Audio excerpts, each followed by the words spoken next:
Bonjour, la Bible dit dans Jonas 4, verset 2, il implora l'Éternel et il dit, ah Éternel, n'est-ce pas ce que je disais quand j'étais encore dans mon pays?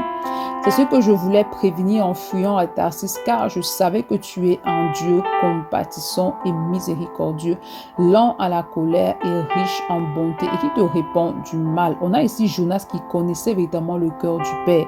Il connaissait ce qu'il y avait dans le cœur du Père. En fait, il connaissait que Dieu avait un cœur compatissant, miséricordieux, lent à la colère, riche en bonté, et que Dieu se répand du mal, en fait, c'est-à-dire qu'il manifeste certaine compassion envers ceux-là qui tombent parce qu'il ne veut pas que le pécheur meure, mais qu'il se répand et vive. C'est-à-dire que si le pécheur qui demeure dans le péché se répand, alors Dieu le pardonne. Quelle est la nature de ton cœur? Est-ce que tu manifestes le cœur de Dieu ou bien tu as un cœur de pierre? Si tu manifestes le cœur de pierre, alors tu ne manifestes pas le cœur de Dieu parce que Dieu n'a pas un cœur de pierre, Dieu n'a pas un cœur dur. Mais lorsque ton cœur est dur, alors tu n'as pas le cœur de Dieu. Le cœur de Jonas était un cœur qui était dur. Il ne manifestait pas le cœur de Dieu. Mais ce que Dieu attend de toi, c'est que tu ne demeures pas dans un cœur dur, mais que tu manifestes le cœur de chair. C'est pourquoi il est important que tu demandes au Saint-Esprit de briser en toi ce cœur dur, ce cœur qui est difficile à aimer, ce cœur qui est difficile à être compatissant, ce cœur qui est difficile à être selon le Seigneur, et qu'il établisse en toi un cœur de chair qui est rempli de compassion, d'amour pour Dieu